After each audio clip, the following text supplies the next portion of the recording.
प्रदेश की भजनलाल सरकार के कार्यकाल के 2 वर्ष पूरे होने पर सियासी बयानबाजी तेज हो गई है। जहां एक और सरकार अपनी उपलब्धियां गिना रही है, वहीं विपक्ष सरकार के कामकाज पर सवाल उठा रहा है।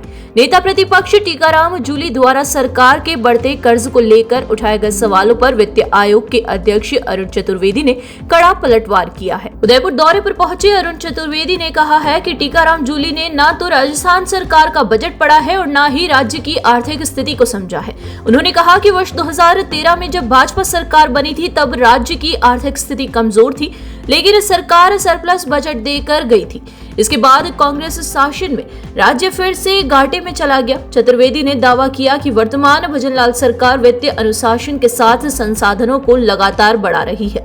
उन्होंने IRCP परियोजना और यमुना जल समझौते का जिक्र करते हुए कहा कि जिन मुद्दों पर कांग्रेस वर्षों तक राजनीति करती रही है, उन पर भाजपा सरकार ने काम शुरू कर दिया है और DPR तैयार की जा रही है। शिक्षा, स्वास्थ्य और सड़क जैसे क्षेत्रों में भी सरकार ने ठोस काम किए हैं। नरेगा का नाम बदलने के सवाल पर चतुर्वेदी ने कहा कि केंद्र सरकार ने महात्मा गांधी नरेगा को मजबूत करने के लिए नीतिगत बदलाव किए हैं और इसके माध्यम से विकास कार्यों को गति दी जा रही है। उन्होंने विपक्ष पर केवल नकारात्मक राजनीति करने का आरोप लगाते हुए विधानसभा में खुली बहस की चुनौती भी दी है। वहीं इस दौरान पैराफेरी में पट्टे की मांग को लेकर चतुर्वेदी ने कहा कि इस बारे में आज लोगों से उन्होंने मुलाकात की है। इस मसले को पूरी तरह से सुना गया और अब इसको लेकर वह जल्द ही मुख्यमंत्री से मुलाकात कर इसका रास्ता निकलवाने का प्रयास करेंगे। आज मुझे ध्यान आता है टीकाराम जी ने शायद पूरी तरह से ना बजट पढ़ा ना राज्य की आर्थिक स्थिति का अनुवाद किया। 13 में जब हम सरकार में आए थे 1,76,000 करोड़ का घाटा था और 76,000 करोड़ का बिजली का घाटा था।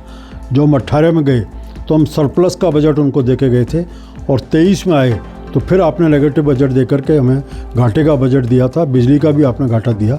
इस राजस्थान की सरकार लगातार जहाँ कर संधारण के माध्यम से अपने आय को बढ़ाने को लग रही है, वित्तीय अनुशासन के आधार पर अपनी चीज़ों को बढ़ाने को लग रही है और एक एक करके विषयों को बढ़ाने का सबसे बड़ा उदाहरण है कि जूली साहब आप ईमानदार हैं तो इस बात का जवाब दे दीजिए। 5 साल तक जिस ERCP के प्रोजेक्ट के ऊपर आप राजनीति करते रहे, उसी आर्थिक प्रबंधन के आधार पर इस सरकार ने ERCP का समझौता भी कर दिया, काम शुरू कर दिया।